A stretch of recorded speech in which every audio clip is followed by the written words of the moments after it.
ଆଜି ହେଉଛି ସବୁ ସଦ୍ଭାବନାମାନଙ୍କ ପାଇଁ ସବୁଠୁ ବଡ଼ ଦିନ। ତ ଆଜି ଦିନଠୁ ହିଁ ଆଉ ବଡ଼ ଦିନ କେଉଁଟା ବି ନାହିଁ।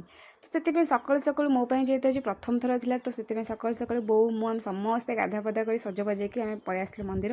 ମନ୍ଦିର ଦର୍ଶନ କରିସାରିଲା ପରେ ମୋ ମନ ଆଉ ରହିଲାନି, ସାଙ୍ଗେ ସାଙ୍ଗେ ନୂଆ ଶାଢ଼ୀ ପିନ୍ଧିକି ପୂଜାର ଯାହା ସବୁ ଆଣିଥିଲୁ ସବୁ କଟାକଟି ପଣା କରିବାରେ ବ୍ୟସ୍ତ ଥିଲୁ।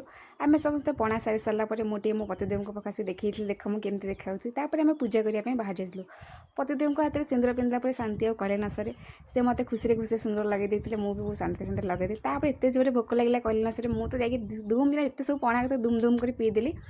ତାପରେ ଟିକେ ବୁଲାବୁଲି କରି ସନ୍ଧ୍ୟାବେଳକୁ ଆମେ ବାହାରି ଯାଇଥିଲୁ ଟିକେ ପାର୍କ।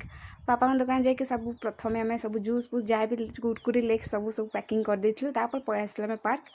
ଫାର୍ଷ୍ଟ ଟାଇମ୍ ମୁଁ ସେ ପାର୍କ ଯାଇଥିଲି, ମୋତେ ବି ବହୁତ ଭଲ ଲାଗିଲା। ସେଠି ପାହାଡ଼ ପର୍ବତ ସବୁ କିଛି ଥିଲା, ବହୁତ ସୁନ୍ଦର ସୁନ୍ଦର ଜାଗା ଥିଲା। ଫଟୋ ଯାହା ବି ସବୁ ଉଠା ଉଠି କରିକି ତାପରେ ଶାନ୍ତିରେ ବୁଲାବୁଲି ଘରକୁ ଆସିଥିଲୁ। ଆଜିର ଭିଡ଼ିଓଟା ଏମିତିରେ ହିଁ ମୋ କରିଥିଲା। ଆଉ ଫାର୍ଷ୍ଟ ଟାଇମ୍ ସାବିତ୍ରୀ ଏତେ ସ୍ପେଶାଲ୍ ଥିଲା ହେଲେ କହିଲେ ନ ସରେ। ଏ ସବୁ କେବଳ ମୋ ପତିଦେବଙ୍କ ପାଇଁ। Thank you Sumuli. ଭିଡ଼ିଓଟି ଭଲ ଲାଗିଲା ଲାଇକ୍ ସେୟାର ସବସ୍କ୍ରାଇବ୍ କରି